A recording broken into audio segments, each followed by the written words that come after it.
and stop all of this. Welcome to Keep the Vision. Make sure you like, comment, subscribe, share the channel, hit that bell notification to hype the video. That'd be greatly appreciated. Let's get right into things. So, we all know the first half of the WNBA season, obviously for Caitlin Clark fans, was riddled with, you know, uh, back injury and, just non clarity on her day to day, game to game situation. 1 minute she's playing normal, the next minute. Signs increasingly point towards significant intervention becoming necessary within the WNBA.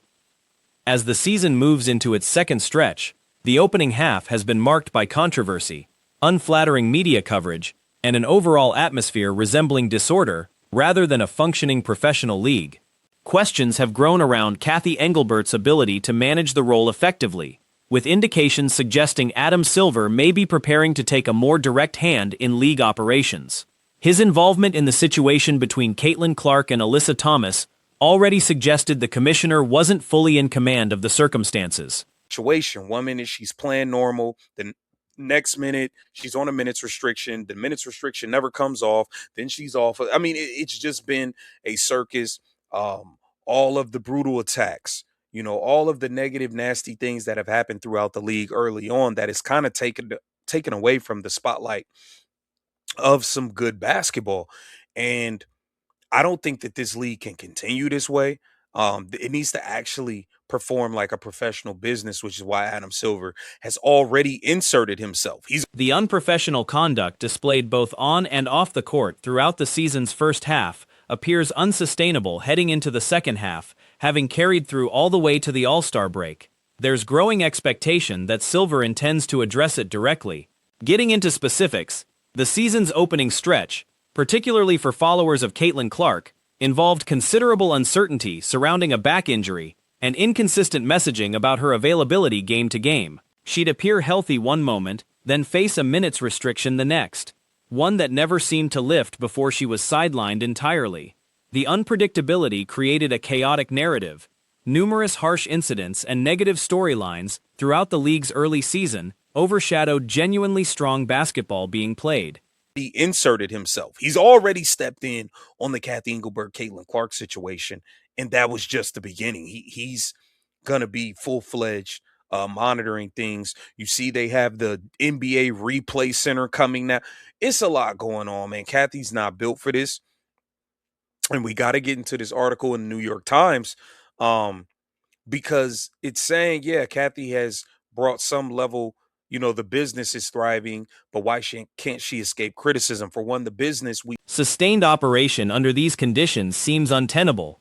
The league needs to function with the professionalism of an established business, which is part of why Silver has already stepped into the Engelbert-Clark matter, viewed as just an initial step. Expectations point toward closer, more active oversight moving forward, reinforced by the introduction of a replay center modeled after the NBA's system. There's a lot happening currently, and doubts remain about whether current leadership is equipped to manage it. Can't she escape criticism? For one, the business we all know is only thriving because of the arrival of Caitlin Clark, but this business won't continue to thrive with the way it's being run. Really think about it. We have an entire couple airing each other out. Dejanay Carrington and Alyssa Smith. Adam Silver's going to step in and do something about all of this dating. Or it's like a secret hookup club. Like it's crazy. It's not professional. In most businesses and most companies, you cannot. A recent New York Times piece deserves attention here. It highlights how, despite the league's business side showing real growth, criticism toward leadership hasn't let up. That growth is widely attributed to Caitlin Clark's arrival, yet continued success seems unlikely given current management approaches. Worth considering seriously. You cannot mess around with people in the company. Like, that is like a normal thing. And Adam Silver is going to see to it to put an end to all of this nonsense. Let's take a look at this here. Bro, we can have cheating being aired out in the WNBA. Oh, me and your boyfriend and girlfriend, you slept with two of your teammates. Oh, no, you slept with one of my teammates. Bro, this looks crazy. This shit don't look perfect. There's also the matter of interpersonal drama within the league. Reports involving Dewana Bonner and Alyssa Thomas, among other relationship entanglements, described as resembling a tangled dating scene more than a professional sports organization. Expectations suggest Silver will address workplace relationship dynamics as well, something most conventional businesses actively discourage or regulate, yet has seemingly gone unaddressed here. Public accounts of relationship conflicts, alleged infidelity, and overlapping personal entanglements among players have surfaced publicly, creating an image far removed from professional standards. The situation reads as chaotic and damaging to the league's public image. Crazy. This shit don't look professional. This is terrible. Take a look at this here, man, courtesy of the New York Times. Here it says the WNBA's business is thriving, so why can't Cathy Engelbert escape criticism? Here it says Cathy was at the center court inside Barclays Center when the Liberty beat the Aces in a midseason tournament. After her job title, she took the mic to congratulate the team and was drowned out almost entirely. Okay, she was getting the hell booed out of her. Okay. Returning to the Times reporting, the article poses the central question of why Engelbert continues facing criticism despite the league's financial growth. It describes an instance where she attempted to address the crowd at Barclays Center following a mid-season tournament win by the Liberty over the Aces, only to be largely booed and drowned out. Not an isolated incident, according to the piece. Booed out of her. Okay, and that wasn't the first time. All right, now I want to get you guys to the. Pardon me. Let me get this clear for you. Let me get that clear for you. Okay, there we go. There we go. My camera loses focus sometimes when I travel. It's my travel camera. Anywho, so here it says, while there's seemingly no shortage of players other than team employees willing to complain publicly about. The reporting also notes that while plenty of players have been willing to voice complaints about league decision-making publicly, sources closer to Engelbert's position were far more hesitant to speak, even anonymously, for a related investigative piece involving roughly a dozen league sources. Their input painted a broader picture of the pressure surrounding her position, context that seemingly justifies Silver's increased involvement, aimed at curbing behavior viewed as damaging to the business overall. No shortage of players other than team employees willing to complain publicly about day-to-day decision-making within the league. Engelbert's overall job security remains too hot for most to handle. While The Athletic spoke to a dozen sources around the league for this story, all almost refused to comment for publication, even anonymously. What they did do is provide a holistic view of the situation that Engelbert and the WNBA now finds itself in. And these are some of the reasons that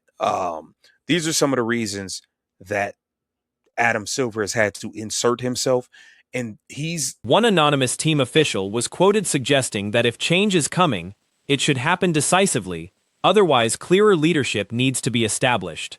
The recurring theme across this coverage points to a leadership vacuum as the central problem. The suggestion has been made that the league would benefit from firmer, business-focused leadership, less concerned with interpersonal sensitivities, and more focused on strategic decision-making, with some pointing towards stronger alignment around marquee talent as part of that strategy. Once she was just so ordained and so loved, and now she's being booed during intros. We got to get into all of it, man. Welcome to Keep the Vision. Make sure you like, comment, subscribe, share the channel, hit that bell notification, hype the video. That'd be greatly appreciated, man. We're going to start with what A'ja Wilson had to say about Olivia Miles, and then we got to get into this Caitlin Clark situation. Angry Fan Sports went off. We're going to get into my brother Angry Fan Sports as well. Let's start right here with what A'ja Wilson. According to the reporting, Silver appointed Engelbert to the role back in 2019, making her the first person to hold a permanent commissioner title in league history, a decision largely credited to her background as a former CEO of a major global consulting firm. However, limited involvement from the league's board of governors during her hiring has left ongoing questions about her actual reporting structure. Several moments throughout her tenure, particularly over the past year, reportedly point to Silver's direct involvement in business matters. Sports as well. Let's start right here with what A'ja Wilson had to say about Olivia Miles. Okay, A'ja Wilson has high praise for Olivia Miles. This is what she had to say. A'ja Wilson said, you're a star, for real. You're a star. You're going to have a really good career in this league.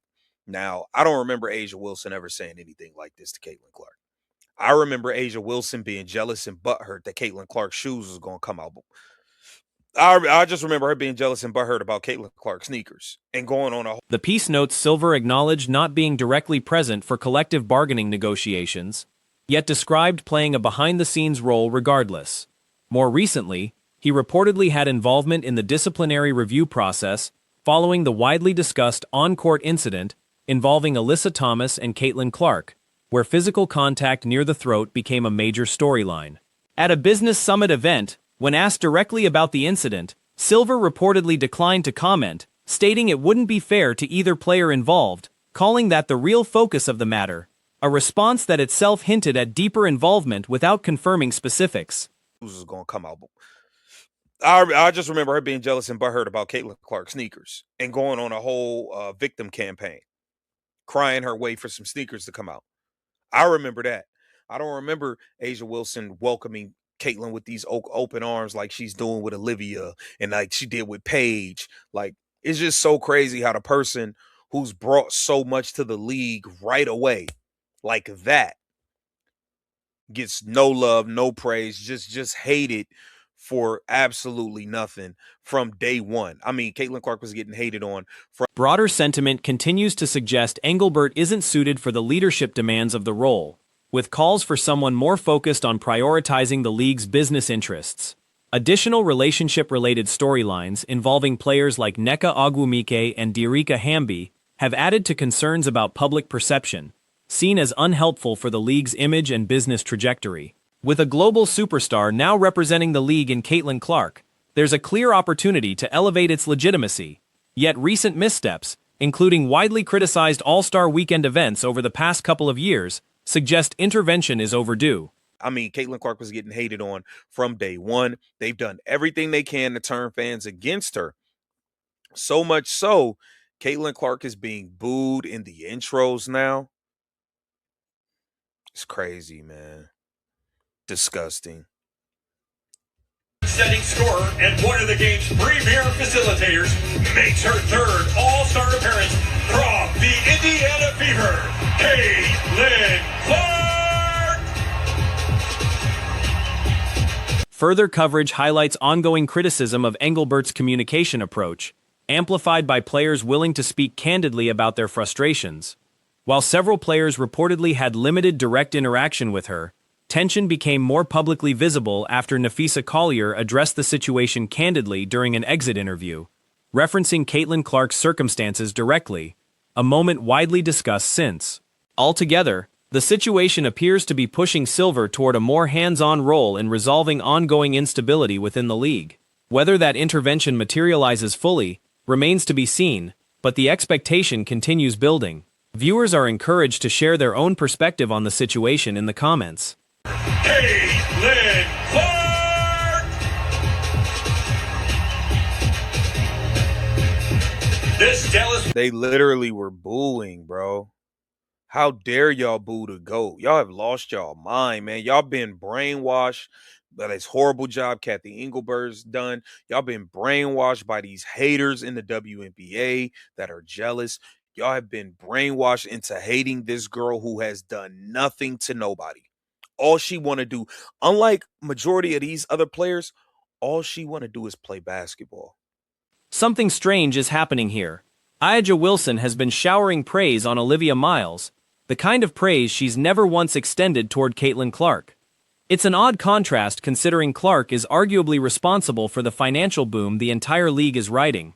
Private jets, ballooning attention, a surge in viewership across the board. Yet she's the one getting hostility, while players like Paige Buchers and Olivia Miles get treated like royalty. Clark, meanwhile, gets treated like she's done something wrong. It doesn't add up. The league and its players seem to have worked overtime to turn public opinion against her, and now she's getting booed at games. Has Caitlin Clark somehow become the WNBA's villain? She went from adored to jeered during starting lineup introductions in what feels like no time at all. There's a lot to unpack here, starting with Aja Wilson's comments about Olivia Miles, then moving into this booing situation, plus reaction from a well-known sports commentary channel that had strong words on the topic. Yeah, these other players, all she want to do is play basketball. All she want to do is play basketball. And y'all booing her, and like people are turning against her over stuff that don't have nothing to do with her. Random dude who's not even a Caitlin Clark or an Indiana Fever fan messages Chelsea Gray, a better in Texas. He's a Paige Beckers fan. What do? They credit it to Caitlin Clark. Like, it's crazy. It's crazy, man. Like, just the vitriol and the hate that this girl faces now is disgusting, man. And I don't know how the WNBA has dropped the ball like this. Wilson's comments on Miles. You're a star. For real. You're a star. You're going to have a really good career in this league. There's no memory of Wilson ever saying anything remotely like that about Clark. What comes to mind instead is Wilson expressing frustration and jealousy over the release of Clark's sneaker line, essentially running a public complaint campaign about it. That's the recollection. Resentment over Clark's shoe deal, not open arms like what's being extended to Miles, or previously to Buchers. It's bizarre that someone who's brought this much value to the league gets none of the recognition, only hostility, and that pattern started from day one. The organization has done what it can to sour fans on her, to the point where she's now getting booed during introductions.